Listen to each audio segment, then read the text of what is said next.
Hello and welcome to the World Wanderers podcast, your source for travel stories, travel destinations, and travel philosophy. I'm Amanda. I'm Ryan. And we're your hosts. Hey guys, do you know someone who wants to invest in their career yet not take on student debt? If so, Praxis might be the option for you. Praxis combines an intensive 3-month professional development program and a 6-month paid apprenticeship with a dynamic growing company and guaranteed full-time job placement. No degree is needed to get started. Whether you're an ambitious go-getter right out of high school, a creative thinking college student who is bored sitting through classes, or a college grad looking for something better, Praxis might be the right opportunity for you. And you've probably heard us talk about Praxis before on the show because I'm actually an alumni of Praxis. When we had our 6-month trip to South America, I realized a lot about what I wanted out of life, and I realized the career path I was on wasn't what I wanted to do. I knew I wanted to take a different direction, but I didn't know about the practical ways to make that a reality. Praxis really bridged that gap for me. So if you're someone who's interested in bridging that gap in your own life, go to theworldwanderers.com/Praxis, and you can get a free sample of the first module of the Praxis Bootcamp. Hey everybody, welcome to the podcast. Before we jump into Japan Part 2, we just wanted to let you know about some events we've got going on in June that you are invited to. Yeah, so we are kicking off a weekly hangout with ourselves plus some cool guests, which we're not going to tell you about just quite yet. But it'll be happening every Tuesday at 9:30 p.m. Eastern. So really good if you're in North America, and also if you're in Asia. Maybe not so great if you're in Europe, unfortunately, but got to roll with the masses. So these events will mostly be about 45 minutes to an hour of either ourselves or a guest kind of presenting a topic or talking about something, and then lots of time for you guys to ask questions. And so you can find more information about these events up on our Facebook page at www.facebook.com/The World Wanderers podcast. And there'll be a link for you to register and all the information that you need to know. It's totally free. Anyone is welcome. You can invite your friends. You can enjoy one and not the other. But yeah, we're super excited about it, and we're really looking forward to getting to know some of you listeners. Yeah, and so if you've got any burning travel questions, if you're planning a trip, similar that we've covered, and want to know more about that or have some travel anxiety about a long trip, definitely bring those questions. And also, we're going to have one of those hangouts be focused on teaching English abroad. So if that's something you've been curious about, keep an eye out for that one, because we'll bring someone in with a lot of experience so you can fire away with questions. Yeah, definitely. So we will get into this episode now. Doop, doop, doop, doop, doop, doop. I like that transition music so much more than the others that we I should have gone with doop, doop, doop, doop, doop, doop, doop, doop, doop. Is that Japanese? Is that the Mario music? Oh, yeah, right. No, that is not the Mario music. Copyright. That's allegedly something that sounds like it. Okay, anyways. So if you listened to last week's episode, you would know that we started our trip in Japan in Tokyo. And so last week's episode focused entirely on our week in Tokyo. We spent 5 days there at the beginning and then about 3 days there at the end. And in between that, we had 2 whole weeks exploring the rest of Japan. So the first place that we went from Tokyo was Fujiyoshida, which is a small town located near to Mount Fuji. Do you want to talk a little bit about why we decided to go there? Sure. So Mount Fuji is kind of one of the iconic places, iconic images of Japan, iconic places in Japan. So it was on our radar beforehand. We were going in April, so still definitely within the spring. And I think we maybe underestimated how cold it was going to be in Mount Fuji. So Fujiyoshida is, I think, about 2 hours from Tokyo by train. You can take a bus there, you can take a car there. Train's a little bit complicated, but also a possibility. You just have to take more than one train, which is what you mean by complicated. Yeah. Like not as straightforward a route as just going like Tokyo to Kyoto. Which I think a lot of people actually skip Mount Fuji because of that. Mm-hmm. And so our friends were actually really interested in it. Our friends Steve and Julia, who you met on the last episode, were super interested in Mount Fuji. And of course, we were interested as well. And we decided, let's go for it. Let's go there. And Fujiyoshida, there's a couple of different little towns that you can stay at there. But Fujiyoshida has a very iconic view that if you've done any research about Japan or looked at Mount Fuji, there's this photo with cherry blossoms, Mount Fuji in the distance, and then the Chirito Pagoda, which is a pagoda located just up a mountain a little bit. It's, I think, 400 steps, takes about 20 minutes to get up there. And that's what really captured our attention and the reason why we wanted to go. We were thinking, we'll be there in cherry blossom season. We can fully get this photo. Because a lot of the times when you're planning a trip, you look up things and you see these really beautiful photos. And then you realize, oh, I'm not going at that season, or I'm not going to be there at that time. And for us, it was this thought process of, we're actually going to be there during that time. Unfortunately, we arrived and it'd been seasonably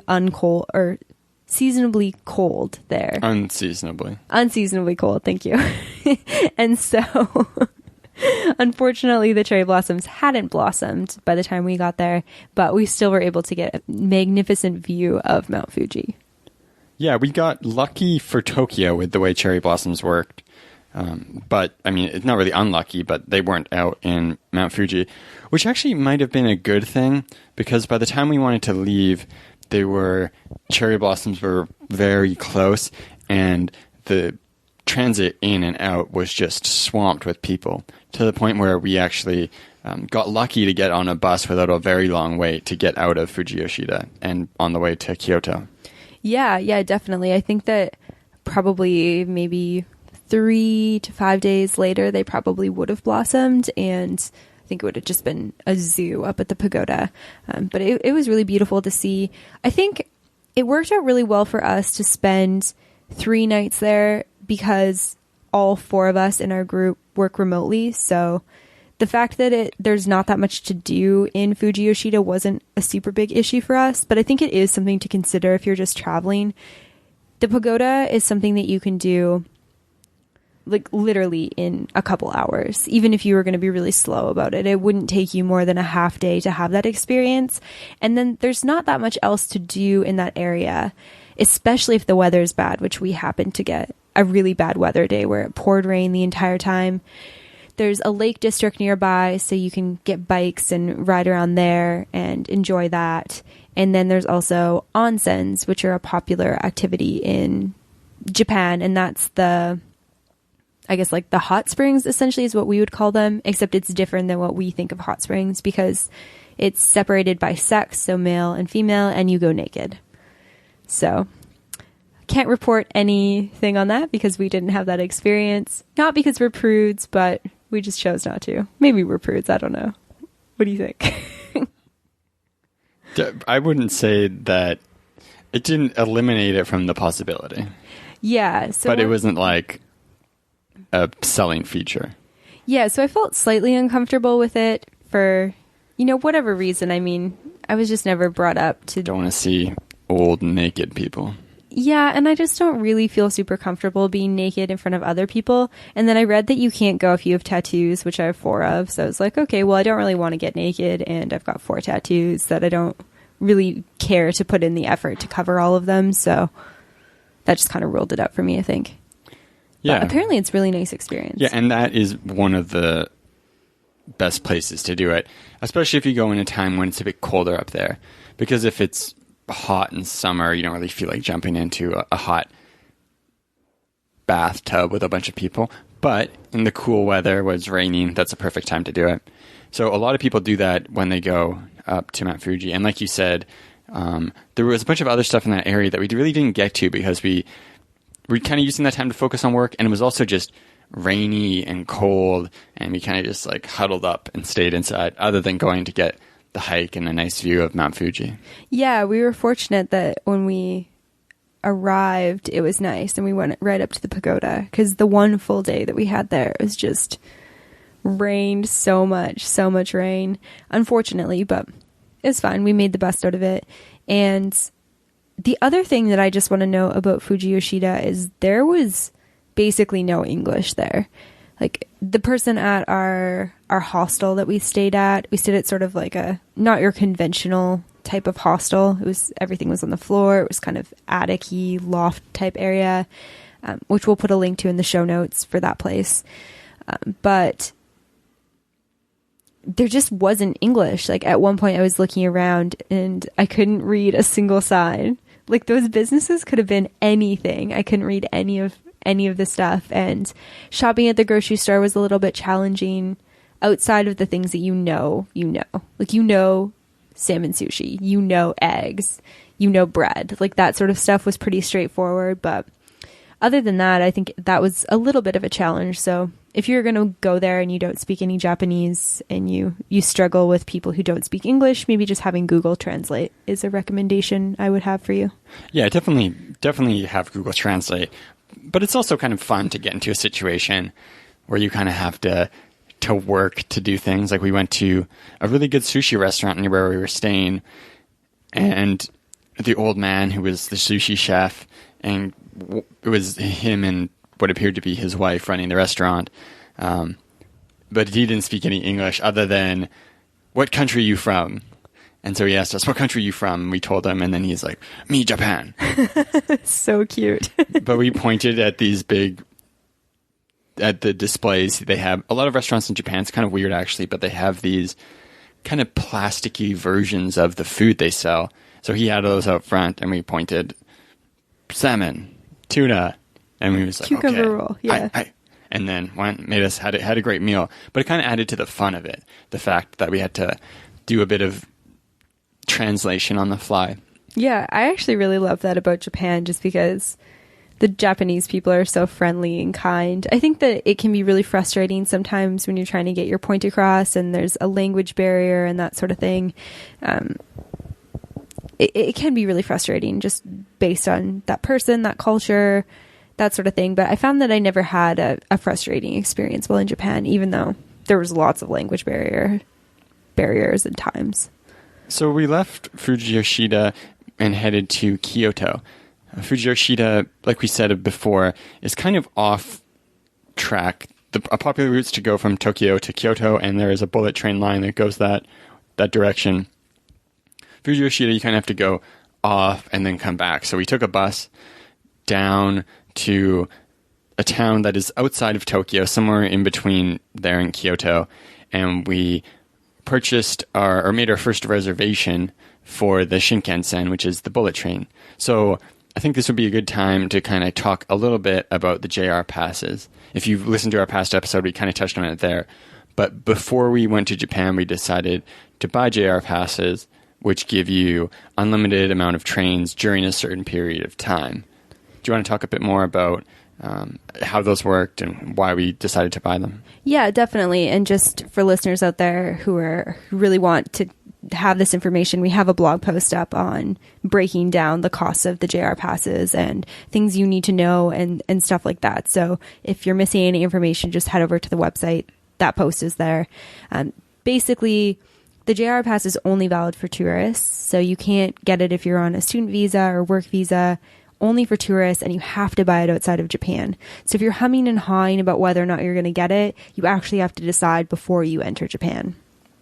And then once you're in Japan, you have up to 3 months to activate it. So you could purchase it in April and then not travel until June, and then choose your day to activate it as long as it's within that 3-month period. And you just go to a JR station. It's super easy to activate. And then all you do after that is you just flash your pass to get onto a JR train. With the Shinkansen, which is the bullet train, you just go and make a reservation. So some of them can be made online. We never really did that just because our schedule is really flexible. So if you need to be on the 2:00 train, probably reserve beforehand. But if you're showing up at 1:30 and you're cool with the 2, the 2:30, or the 3, then you can just show up and do that. We had no issues getting on any trains at any point. But basically they just give you a ticket and then you get on the train. It's super easy. And one of the reasons we thought it was worth it, other than saving money on the Shinkansen tickets, is that you just show your pass. So instead of having this constant like, oh my God, I just spent $300 on a train ticket, you're just like, oh, JR pass. I have no idea how much this costs. Cool. I'm enjoying the Shinkansen. And the Shinkansen is a very cool experience to have. So if the JR pass isn't in your budget, I would definitely recommend at least one Shinkansen experience, just because that's an experience you can't get anywhere else in the world right now. So really cool. Yeah, so we got our tickets and headed up to the platform in Kyoto. I think we saw one of the trains stationary in Tokyo, but we hadn't seen one on the move. And the station we were at wasn't a major stop, so a lot of the trains just kept ripping on through the station. And so we get up to the platform, and we're kind of like, okay, I guess one's probably going to go by soon. And then all of a sudden you hear like, and then there's a train there, like immediately. There's no like sound coming from the distance, just like loud roar like a fighter jet, and then bam, train blasts by over the course of like 5 seconds. The whole train comes ripping through the station, and then it's gone. Yeah, it was crazy. Julia yelped and cowered behind me because we were standing beside each other at that point, and I was also like ducking. It's like this instinct, as if like a fighter jet was coming to crash into you or something. Yeah, but because it's on a normal train platform, and the ones going by that were on the track, one track removed from the platform, but that's still only like maybe 7-8 feet from you. Maybe a few more. Yeah, probably like 20 feet. Somewhere between 7 and 20 feet away from you. So not far. I think that's the point we're trying to convey, is it's not far from you. And I just kept thinking, like, there's no railing. Like, if you, I don't know, decided to go out and search for pebbles or something, that train ripped by, like, you'd be obliterated. Literally, you do not have a chance of surviving if that train hits you. It's crazy. So it's really cool, but it's also kind of frightening to experience it. And one question that a number of friends actually asked were, do you feel like you're going 300 kilometers an hour when you're on it?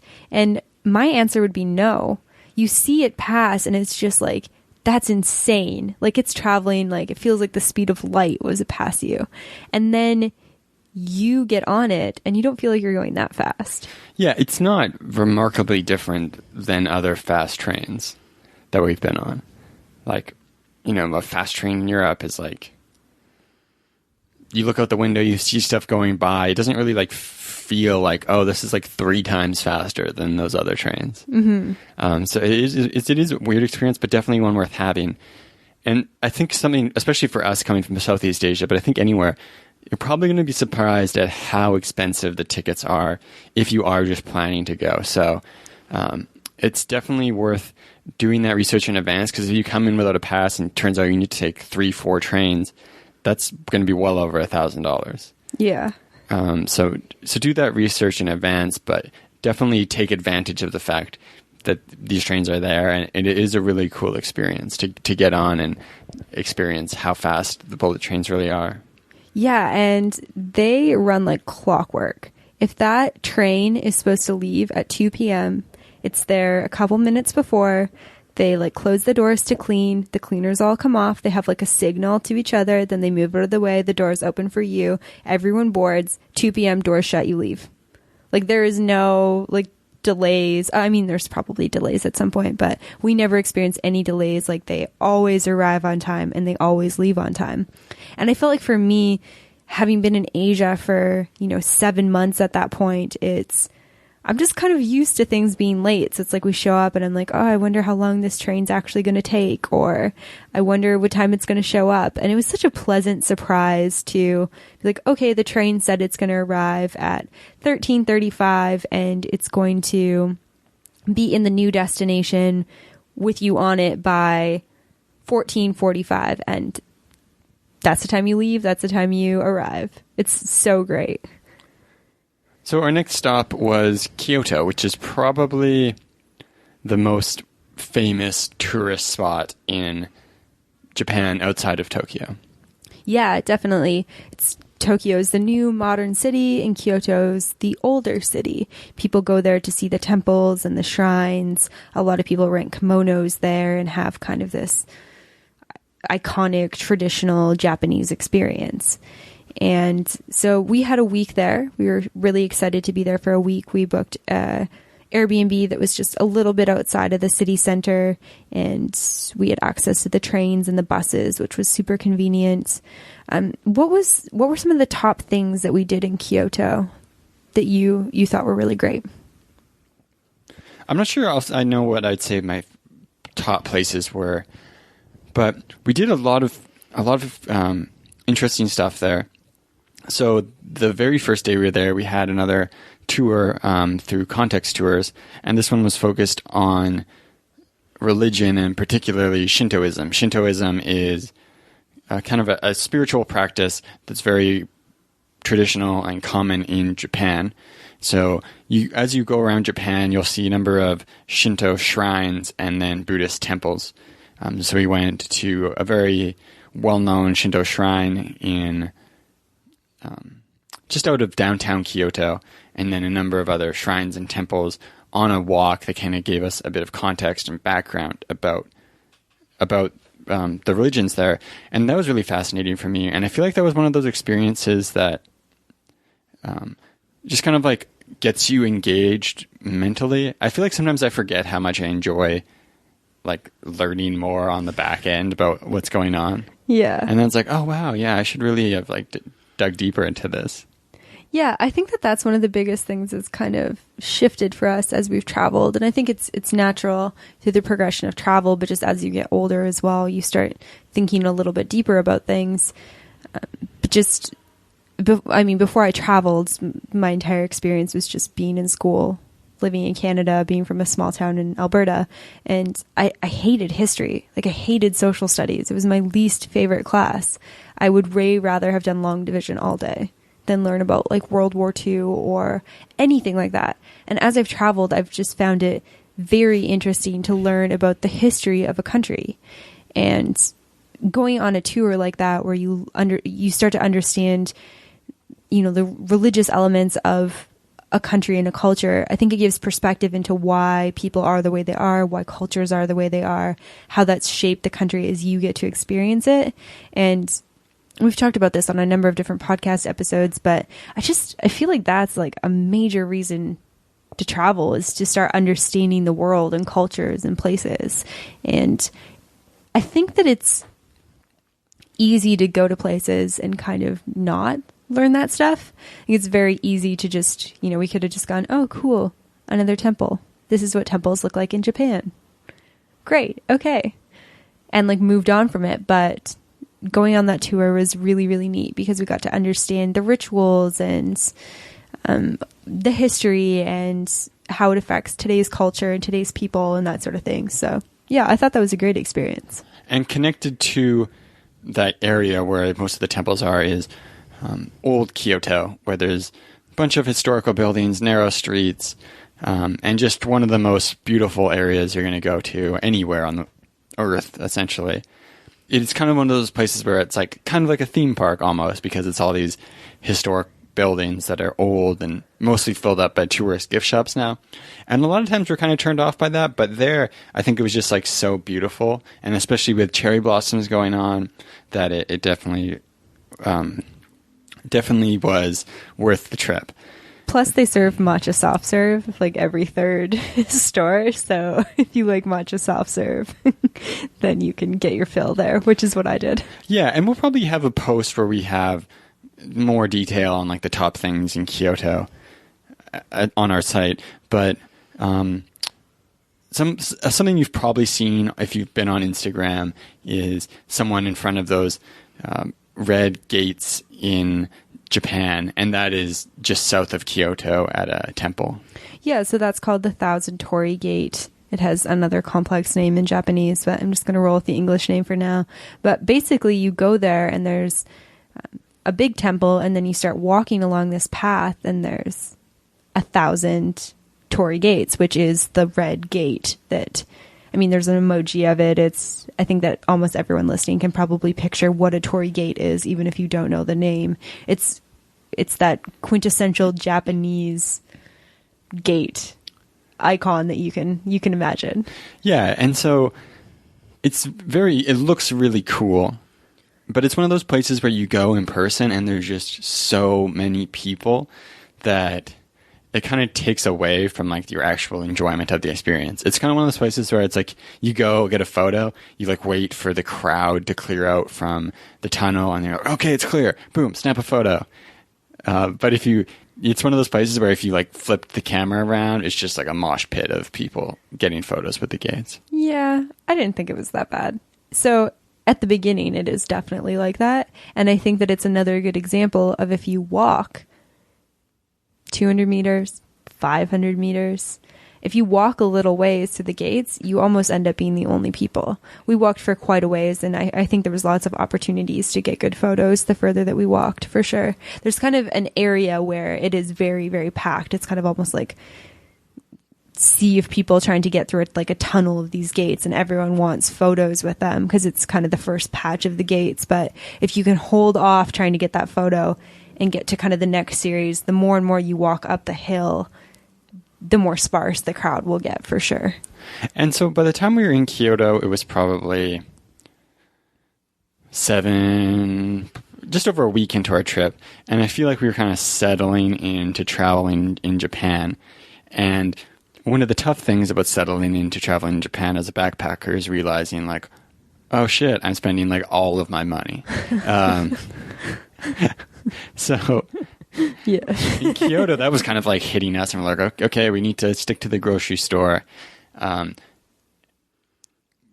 one of the great things about being in Japan is you can get really good grocery store sushi, and there is quite a bit of cheaper food available. Even though the country's kind of expensive, you can still eat pretty cheaply. What were we doing for food for the most part, like as we got into our trip?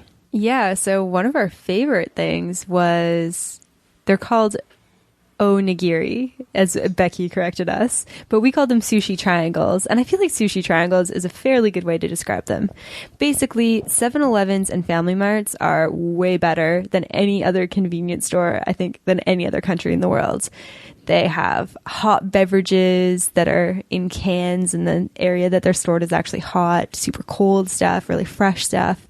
But there's one section where you'll see the shape of a triangle in seaweed, and each picture on the front shows something different, and that's what's inside of it. So you can get salmon, you can get egg, you can get tuna. We had a pickled plum one. There's lots of other options. Those are just the ones we tried, and basically it's like kind of like a hand roll. So it's seaweed with rice and then something in the middle of it, and those cost $1.50 maybe. $2. Yeah, under $2. Really, really good. Like the quality of the rice is like, I was going to use the word exceptional. I probably wouldn't go there, but it's better than most sushi restaurants in North America in this convenience store rice. It's better than any rice I've ever cooked for myself. I don't cook. Probably, yeah. I don't cook great rice. And then, so another thing, sushi triangles at convenience stores are really good. Good way to eat cheap. Grocery stores usually have a pretty good selection of sushi, which is pretty legit. You can also sometimes get tempura there, or they've got these like tempura cake things with shrimp that are good. And then conveyor belt sushi, if you pick the right place, you can find a really cheap one as well. So we had one of our better conveyor belt meals in Kyoto. Yeah, and so basically, there's two different types of, there's conveyor belt sushi, which you kind of would know from North America, where the fish kind of comes around and it's on different colored plates based on the price. And then there's also iPad sushi as well. It's your technical term. Yeah, where you order off an iPad and it zooms along on a track and stops at your table and you pick it off. And both of those, I think, are really great ways to kind of avoid the language barrier a little bit. Like when you're like, salmon, salmon, salmon, and they're like, I don't know what you're saying to me, and you end up with some strange fish from the sea that you don't necessarily want to eat. It's just avoided by going somewhere where there's where you can choose your own food or just pick off of a conveyor belt. With those, I think you can spend a ton of money, but you can also do it really affordably. You just have to be strategic about what you're ordering. And about the place you go. Mm-hmm. It's kind of one of the things, we had a couple meals where we went and paid after, and we're like, wow, I can't believe that was so cheap. And then we had a couple where we're like, whoa, that was really expensive. And the quality wasn't exceptionally different. The layout of the restaurant wasn't different. But you can't really tell from the front of the conveyor belt restaurant how much it's going to cost. But yeah, just looking on like Google. Yeah, and Google when you get in there checking or, the prices. Yeah. But yeah, I know I kind of had an aversion to that style of restaurant. Mostly because, like, I don't know how long the food's been out there. And it's, it's raw fish. It's just been spinning around forever. But in Japan, so many, especially the popular ones, they are packed with people. And the chefs around are just, like, moving to get rid of the, to get more sushi up, to get it going, because there's so many people eating. And then also you have the option to just order off the menu while you're there, too. So, really, really good place to eat while you're traveling. Yeah, definitely. And so I just wanted to talk about one of my favorite things that we did in Kyoto. I actually have two, but one of them was taking a walk on the Philosopher's Path. And that was another place that was quite busy. It was hard to get photos without anyone else in the background. Basically, it's this area where you can go. It's a canal with a river, and it has cherry blossoms. I'm not really sure how great it would be not in cherry blossom season. I'm sure it's beautiful in the fall as well, because apparently the leaves turn really great colors. I imagine it's pretty all season, but it was really, really breathtaking during cherry blossom season. And we caught Kyoto in the last couple days of the cherry blossoms blossoming. And in fact, when we got to the Philosopher's Path, the petals were starting to fall. And so this channel of water was just coated with blossom petals. It was one of the most beautiful things I've ever seen. If you listen to our Tokyo episode, you know that I've got a newfound love affair with cherry blossom trees. Yeah, I really enjoyed that afternoon when we went there. I thought that was one of my favorite things that we did. Yeah, and just I think I talked about this in the Tokyo episode. Cherry blossoms are really beautiful, but if you have had seasonal allergies, it can really clog you up in the nasal cavity. Okay, just clarifying where it's clogging up. Yeah. So I think we were like, oh, wow, this is beautiful. Yeah, fortunately I don't have seasonal allergies, so I was just like, oh wow, it's so beautiful, let me play with them and touch them and smell them. But yeah, something to keep in mind if you do have allergies. And so Kyoto is interesting because kind of the impression you get about it from the way people talk about it and the photos you see, you kind of imagine it being like historic and old and like a very picturesque tourist city.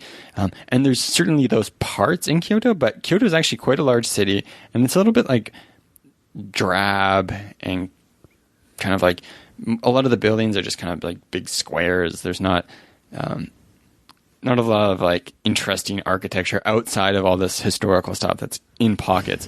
But the city's really big. So we ended up staying in an area of town that was quite a long transit ride away from most places we were going. Yeah, it is always interesting to see the different areas of a city and notice, what is posted on social media, what do people take photos of. And there's definitely very, very, very beautiful places in Kyoto, the old city, the temples, the shrines, the nature. But yeah, you're right. You kind of get to the outskirts, and I think this is just in general for Japan, that the structure of the architecture is not that pretty in kind of the suburby areas, any parts in the city, because we kind of stayed in Asakusa, is kind of a suburb of Tokyo, and I found that as well, that on a gray day it doesn't feel like that beautiful of a place. Yeah, and so Kyoto is very close to Osaka, and I didn't really know this going in either, but Osaka is a gigantic city. I think there's about 20 million people who live there, and Kyoto's so close that almost you could think of it as like within the suburban reach of Osaka. Yeah, something that's actually really interesting is, so from a tourist perspective, I was like, oh, Kyoto is this like famous city. It's like, oh, but Osaka is a lot more affordable to stay in. So if you look at prices, even for like Airbnbs or whatnot, it's a lot more affordable to stay in Osaka. It's like, oh, there must be a lot of people who live in Osaka and commute to Kyoto. And I was like super, super incorrect about that. Most people commute to Osaka because it's so much bigger. I do want to talk about Osaka, but I just wanted to share an experience that I had that you actually didn't have in Kyoto, which was the tea ceremony. I think that the tea ceremony is something that doesn't sound that exciting, especially if you don't like tea. If you're like, oh, I don't really like matcha tea. Or if you don't like ceremonies. I mean, maybe. But mostly if you're like, oh, a tea ceremony, how interesting can a tea ceremony be? Because, you know, where I come from, tea is not something that we do. We have rituals with. Maybe you could say your ritual is you get up in the morning and you put the kettle on and you put the tea bag in your mug and you pour it, you steep it, and then you drink it. But in Japan, they have this entire process around it. So the room is structured a certain way. There's certain art that goes in it. There's lines on the ground. And there's a whole process with the host of the tea ceremony, the things you say to one another during the tea ceremony, the way you drink the tea. I was very, very surprised by how actually like complex it was, and all of the different sort of, I don't know if I'd say rules, but kind of guidelines of the tea ceremony. And so Julia and I we paid for the kimono package, which was really cool. Kimonos forced you to have good posture. So then we're sitting on the ground with our good posture, drinking matcha tea, and it was the best matcha tea I've ever drank. So, I mean, if you could appreciate a situation like that, I would definitely recommend it. It's a little bit expensive, but I think it was really worth it. It was kind of another, I think, insight into Japanese culture and really traditional Japanese culture, because I don't think the tea ceremonies and the kimonos are as prevalent with the younger generations. It's something that's kind of being lost with older generations. And it's really interesting to experience that and hear about what they do and that sort of thing. So yeah, I really enjoyed that. And then one more note about Kyoto. One of the other famous things that you'll see on lists of things to do is the Arashiyama Bamboo Forest and Monkey Park. And so that's something we went to. If you wiki travel the bamboo forest, you'll see this beautiful photo with this clear path and these beautiful bamboo stalks. And unless you're willing to get up really early, you're probably not going to get that photo. I think that was more jam-packed and really hard to get a photo than the Torii Gates were.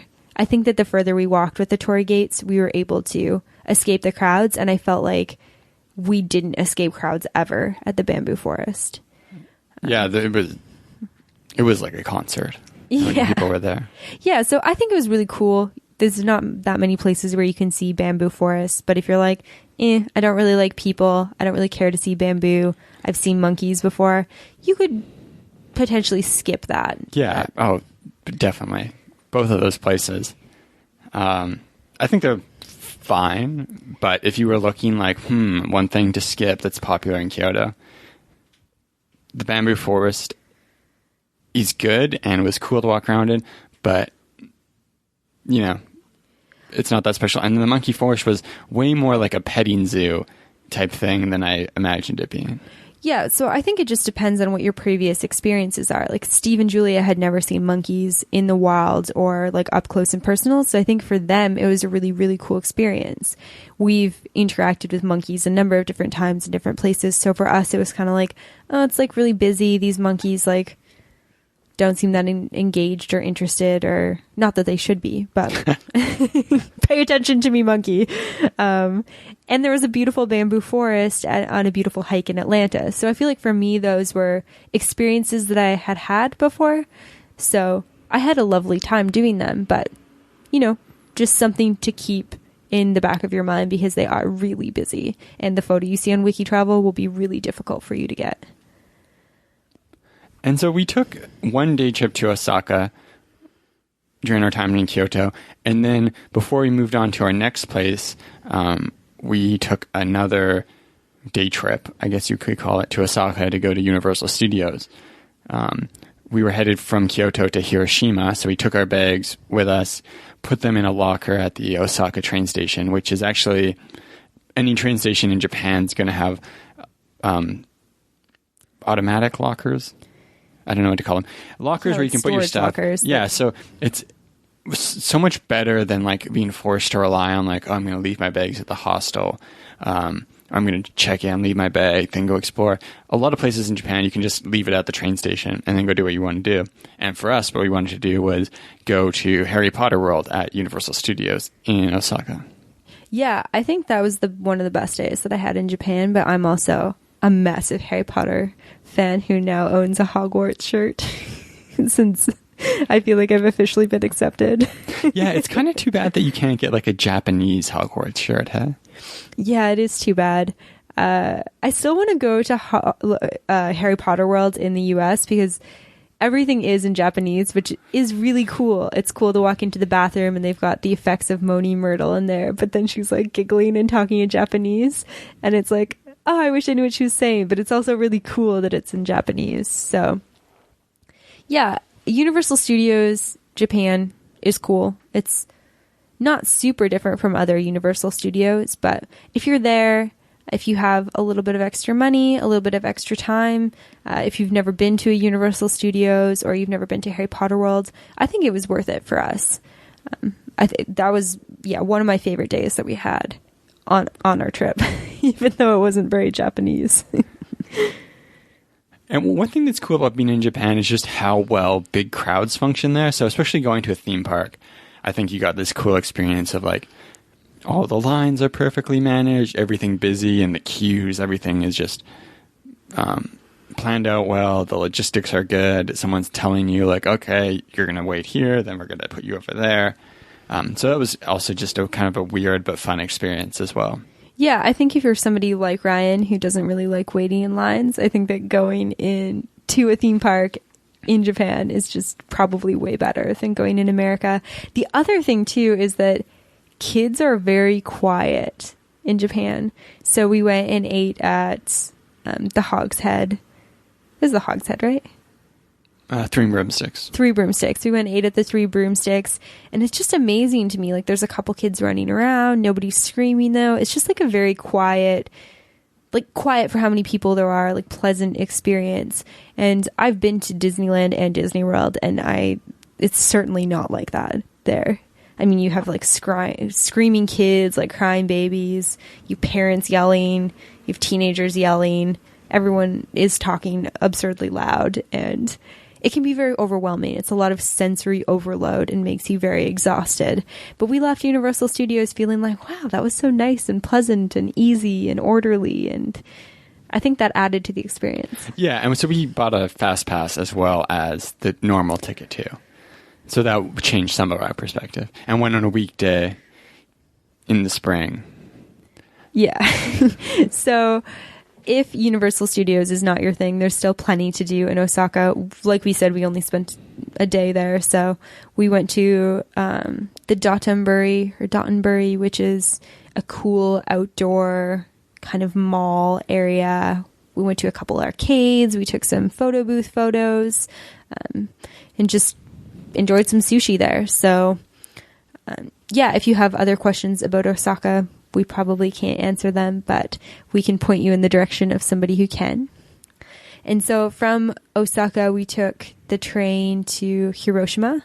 Going to Hiroshima was important to us because it's very, very, very key part of history, being that it was the first atomic bomb that was ever dropped on people.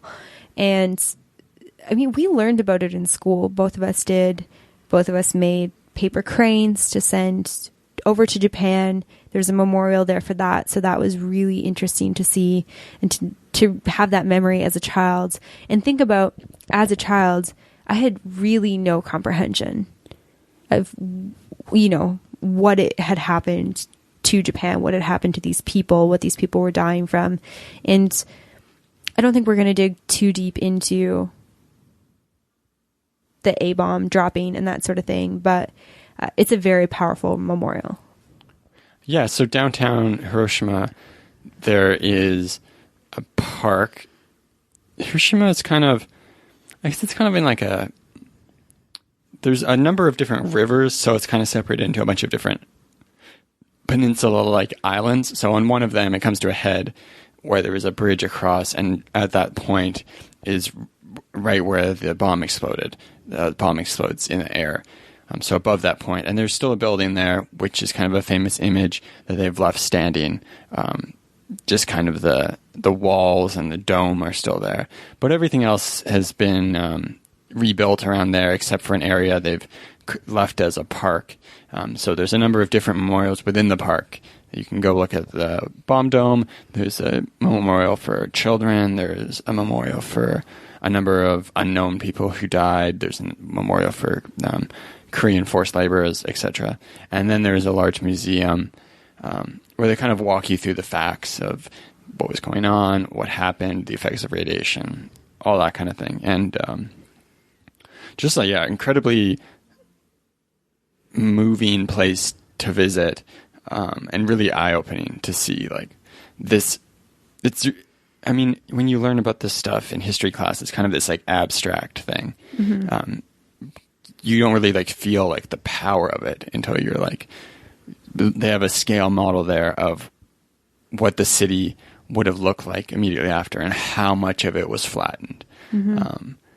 And it's just surreal to look at and to think about. Yeah. I mean, it got me thinking about all sorts of different things around war and that happening and that sort of thing. But yeah, I mean, it feels weird to put it like this, but I'm just going to say it for the sake of saying it, I guess. The memorial is very well done. I think that sometimes you can go to memorials and it feels like there's a lot of, taking sides or opinions and, judgments and that sort of thing. And I felt like the museum just really outlined, like, this is what happened. These are the facts. Here's like a piece of a bridge right after it happened. And it's really horrific. It's a horrific thing that happened. And we spent most of a morning and an afternoon there and spent a long time just walking around and taking it in and processing it. I found it to be very, very emotional to be there.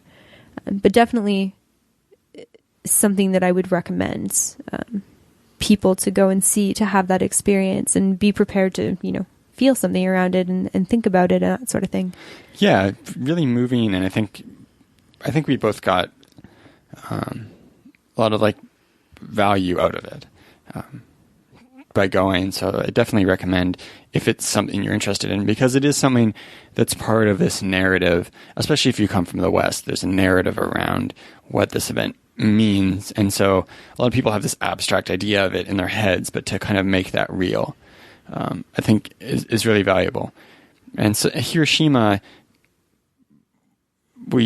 so it's like such a recognizable name. But and you kind of picture just associated with like, oh, this is this place where this horrific thing has happened. But when you go to the city, like, it's a big, thriving industrial city. There's this park at the center of it, and there's a number of buildings around town that kind of remain there as memorials to what happened. But it's a thriving city, and there's probably 1 million plus people going about their days there. So it's also just interesting to go explore that city and get to know it outside of this history that happened there. Yeah, that's a really great point. And I think we had an interesting day because, we went and spent the morning, the afternoon experiencing this. We biked to and from there, which was, 20 minutes on a bike. It's a super bike friendly city. Almost everyone bikes there. And then we went to a baseball game, and the Hiroshima Carp are a very well known baseball team. It's a place that a number of people had recommended. If you're going to be there and if there's a baseball game, definitely go. And I felt like we got this entire other experience because seeing the bomb memorial and the Peace Park was very, it's very powerful. And then you go to a baseball game and it's very lighthearted and fun. And again, it's so organized and, everyone knows all the cheers and they're standing up at certain times. And it's kind of this like organized chaos, which is really cool. And so we got these very opposing experiences while in this same city. Yeah. And I would definitely suggest if you're there during baseball season, no matter where you are, if you're on Honshu, go check out a baseball game, because it's this weird like mind bend. It's like, oh, this is a very American thing, but there's a very Japanese aspect to it. Like, you're at the ballpark, but people are eating udon noodles. Like, there's a whole bunch of noodle shops, and the food vendors are different, but there's still there's still people coming around and serving beer, and there's still a seventh inning stretch. They just do something different during it. So it's a really cool experience. And I know Hiroshima are known for their fans being really engaged. But in Tokyo and Yokohama, there was also a number of other really good places to go see a baseball game. So I definitely recommend checking that out. Yeah, for sure. And then the other thing that's down over there is Miyajima, which is another very iconic photographic place in Japan. It's cool. You can use the JR pass to get there. Your JR pass gets you on the ferry. And basically you take the ferry from like the Miyajima ferry port over to this little island. And then there's a big, one of the red torii gates. I don't know if I'm using torii right. But basically one of the big red gates, and it's kind of out in the ocean. So when the tide's out, you can walk to it. We were there while the tide was in. And so some of the bottom was covered with water, but it's very picturesque. There's a temple there that you can go visit. You can feed deer if you choose to. There's matcha soft serve. And so I think that's another pleasant thing to experience if you have a day while you're over in the Hiroshima area. Yeah, I think it's definitely worth a trip if you're in Hiroshima. Another just a beautiful place. You get onto an island, and we didn't have a lot of time there, but I imagine that there's some other areas to explore out there. And then so we took the train back to Tokyo. We covered this on our Tokyo episode, our return there, and we did a day trip out from Tokyo to a place called Niigata, which is on north / a little bit west of Tokyo. My directions are weird because it's like bendy. Yeah, Japan's a weird shape to give directions with. Yeah, but this was another thing where I felt like really good about having a JR pass, because it just gives you this flexibility to say like, oh, okay, let's go do this. Like, we can just take this train out here to a new place and explore it, even though it wasn't on our plan and it's not on all the to-do list. But because we've got the ability to take unlimited trains during this time period, yeah, let's go do it. Yeah, I thought that was one of the huge benefits of having the JR pass as well. It's like you just flash your pass and you're like, okay, I'm on the train, and I'm not paying anything extra for this trip. Yeah, it's something to think about if you're debating the JR pass and you're like, well, we're only planning to go here and here. I look at the prices of trains. It seems kind of hit or miss. Something you can do is kind of do something like, okay, we're spending a bunch of time in Osaka, so maybe I pay up front for my trip Tokyo to Osaka. I've got 7 days there, and then I activate my 7-day pass from that point, and that's the period where I'm going to go, stay here for 2 days, take a train, stay 2 days, take a train, stay 2 days, take a train. So you can kind of play around with the time frames to get it within your budget, but even if it's close, I definitely suggest just siding with the pass, because it makes life a lot easier, because it makes you more flexible, and it just means you don't have to go to the train station and fork over a couple $100 a number of times. Yeah, definitely, for sure. So any kind of top takeaways from Japan, stuff that you think you might have done differently now that we've been there? Ooh, that's a good question. I think had we discovered sushi cones, sushi triangles earlier, we would have eaten more of those. Because there's those moments where you're like a little bit hungry, but not super hungry, and you end up paying for a whole meal, and it just doesn't feel like, 15 or 20 bucks was super, super worth it. Or you eat something that you weren't super stoked on. Eat sushi. Eat all the sushi. Sushi is so good in Japan.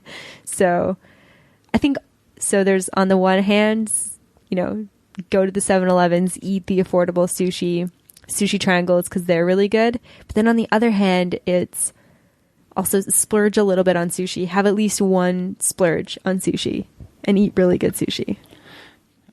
Yeah, absolutely. And there's so many other good Japanese foods too that aren't really as popular at home. So ramen's kind of become popular, but there's so many good places to get udon, soba noodles, ramen, even just going to like izakaya places and trying out a bunch of random things. The food is just awesome.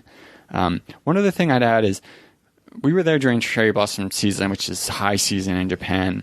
And before we would go in, we kind of felt this anxiety about trains because a lot of things we were reading were saying, you've got to book your trains in advance, you're going to have issues. And we were there during the very busiest part of the year and had no issues with getting on trains without being booked in advance. So yeah. I think with that, though, it is, if you've only got 1 week in all these places to stay, I would probably just book my trains in advance. I think because we had the flexibility, it works really well for us where, chilling at Starbucks or chilling at a cafe or going to get a bite to eat is for an hour or two. If we can't get that next train is really not an issue for us. I think just looking at what your time frame is and what your trip's going to be like. Yeah. And then at the end of the day, we both came away from Japan feeling like it was probably our top country in Asia. So we definitely want to go back. And if the world. Can't recommend it highly enough. Even though it is a bit expensive, it's possible to do it and save money on food and to not spend a ton on accommodation. Go to Japan. Yeah, 100%. It's like climbed to the top of my list of my favorite countries ever. I've told like 50 different people to go now. Like, it's not on your list, add it, it's amazing. Or it's on your list, you should go, like now, because it's great. Just go, enjoy yourself. And if you have any questions, of course, reach out to us at info@theworldwanderers.com. And thanks for listening. To find more information, relevant links, and photos talked about in this week's episode, check out theworldwanderers.com. If you have a question, comment, or feedback, send us an email at info@theworldwanderers.com. Join our community on Facebook at The World Wanderers or on Twitter at World Wanderers1. As always, thanks so much for listening. Have a great day. Bye.